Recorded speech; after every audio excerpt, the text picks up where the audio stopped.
अगर आप stock market analysis को अपने बिजनेस में अप्लाई करना सीख गए तो आपके बिजनेस को प्रॉफिट में आने से कोई भी नहीं रोक सकता।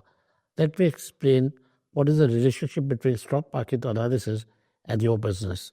सबसे पहले समझने की बात ये होती है कि जब हम लोग किसी स्टॉक मार्केट का एनालिसिस करते हैं तो हम लोग एक चीज़ को आइडेंटिफाई करते हैं कि उस पर्टिकुलर स्टॉक का प्राइस ऊपर जाएगा या नीचे जाएगा, और अगर वो ऊपर जाएगा तो कहाँ तक ऊपर जाएगा, और अगर वो नीचे जाएगा तो कहाँ तक नीचे जाएगा, सो दैट हम लोग अपना कैपिटल मैनेजमेंट कर सकते हैं and we can book the profits at the right time. Same principle apply होता है आपके बिजनेस में, because when you are running your business आपका सेल्स का ग्राफ जो है वो फ्लक्चुएटिंग होता है, it does not run in a straight line pattern, right.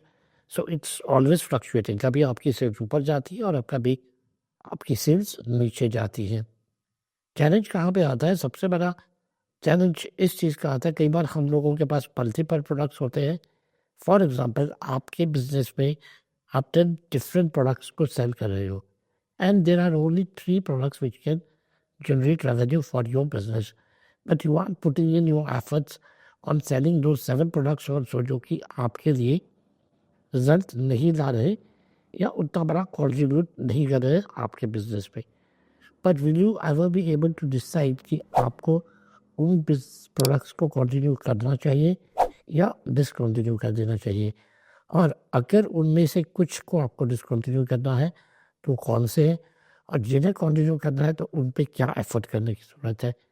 इस तरह के बहुत सारे सिचुएशंस होते हैं जो हमारे बिजनेस में आते हैं। कई बार हम ये भी एक सिचुएशन फेस करते हैं बिजनेस में कि हमारा मार्केटिंग का एक बजट है और हम लोग चाहते हैं कि वो मार्केटिंग का बजट प्रॉपर्ली यूटिलाइज हो, बट कई बार हम लोग गलत टाइम पे मार्केटिंग का बजट स्पेंड कर देते हैं और हमें रिटर्न नहीं आती, and there we blame the marketing activities.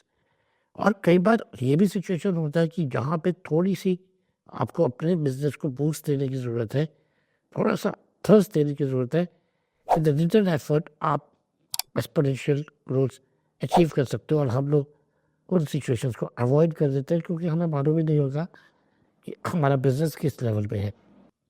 तो यही बहुत सारे बिजनेस की जो चैलेंजेस हैं ये हमारे रिजॉल्व हो सकते हैं अगर हम लोग स्टॉक मार्केट एनालिसिस को अपने बिजनेस पे अप्लाई कर लें। स्टॉक मार्केट पे 2 तरह का एनालिसिस होता है, फंडामेंटल और technical analysis.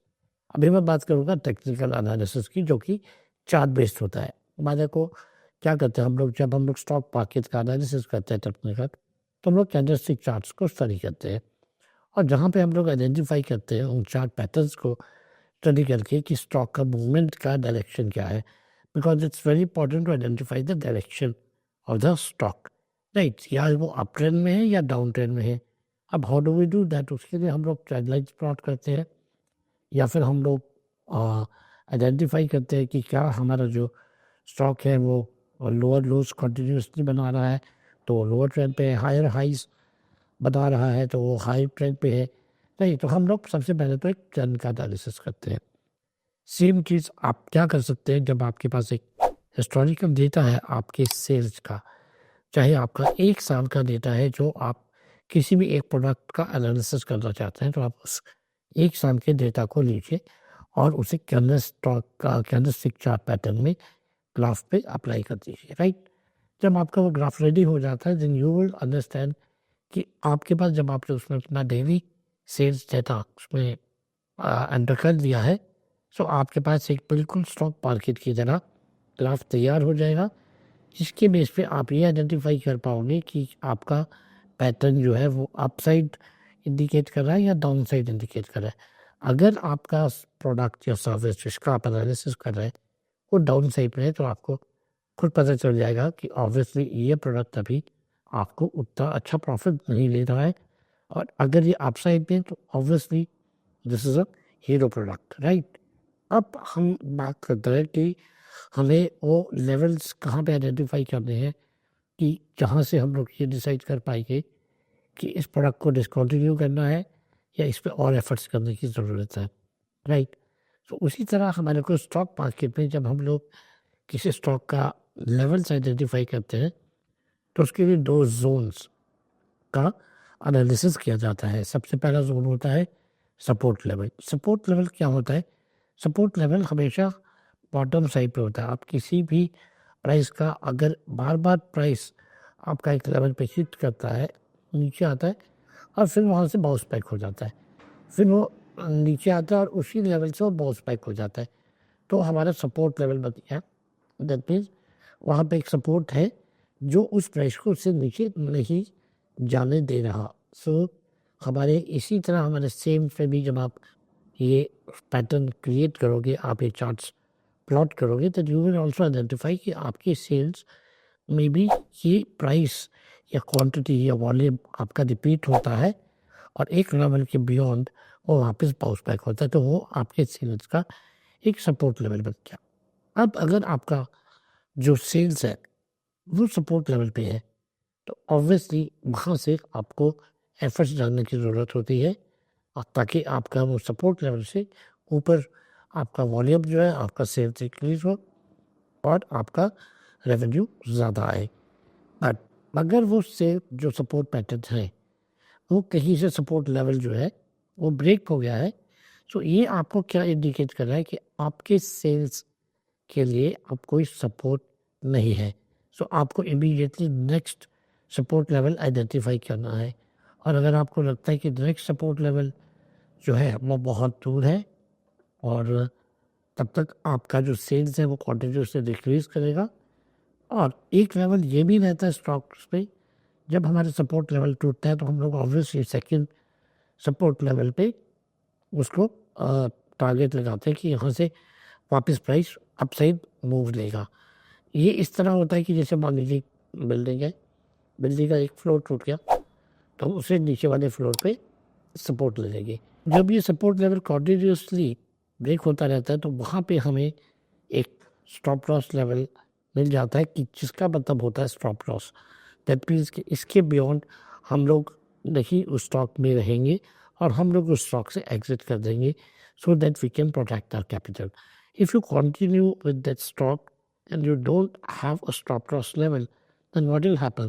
Ultimately, the price of the stock will fall down to such a level जिसके बाद आप उसे रिकवर नहीं कर पाओगे and your whole capital will be lost. बहुत से स्टॉक ट्रेडर्स अपनी कैपिटल इस वजह से लूज कर देते हैं कि वो सही टाइम पे एग्जिट नहीं करते, उन्हें स्टॉप लॉस लेवल्स का आइडिया नहीं होता है।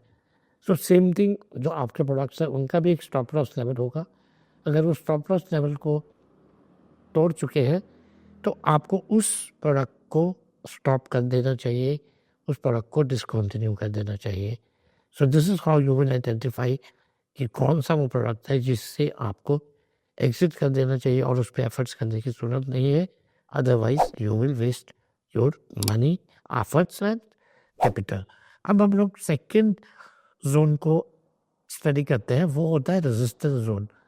रेजिस्टेंस क्या होता है? रेजिस्टेंस एक टॉप लेवल पे बना हुआ एक प्राइस का जोन होता है जहाँ पे स्टॉक का प्राइस बार बार ऊपर जाने की कोशिश करता है मगर वहाँ पे हिट होकर के वापस डाउन साइड में आ जाता है।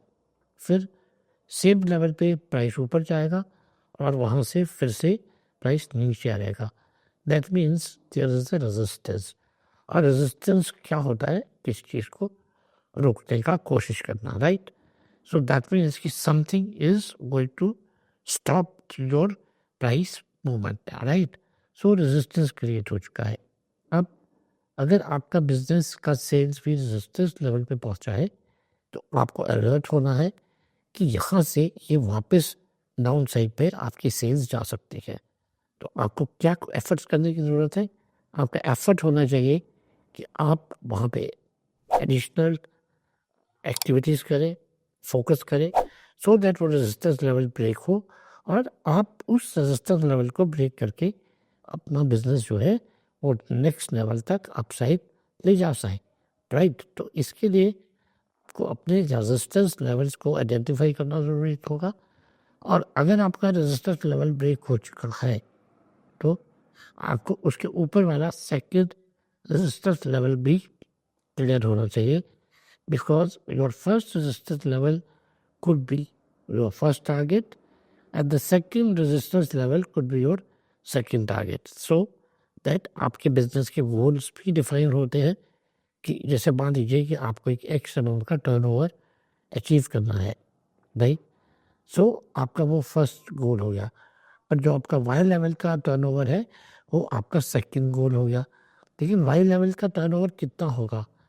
फॉर एग्जांपल आप 100 सीआर पे हो तो आपका सेकंड गोल 200 सीआर होगा, 500 सीआर होगा या 150 सीआर होगा। तो ये डिपेंड करेगा जब आप अपना सेकंड रेजिस्टेंस लेवल आइडेंटिफाई करोगे और उसी रेजिस्टेंस लेवल के अकॉर्डिंगली आप अपने बिजनेस स्ट्रैटेजीज डिसाइड करते हो कि कौन से वो मैथड्स हैं, कौन सी वो टेक्निक्स हैं या कौन सी वो स्ट्रैटेजीज है जिसके थ्रू आप उस ट्रेंड को कंटिन्यू करो और अपने लॉसेस को मिनिमाइज करो और आप अपने बिजनेस के प्रॉफिट्स को मैक्सिमाइज कर सकते हो। जब आप ये लेवल्स आइडेंटिफाई कर लेते हैं तो उसके बाद आपको ज़रूरत होती है एक सॉलिड स्ट्रैटेजी की, जिससे आप मिनिमम कॉस्ट पे और मिनिमम टाइम पे अपने बिजनेस को प्रॉफिटेबल बना सकते हो। एंड इफ़ यू वांट कि वो स्ट्रैटेजीज आपके लिए क्रिएट हो, you can always get in touch with us and we will help you with the right strategies for your business success.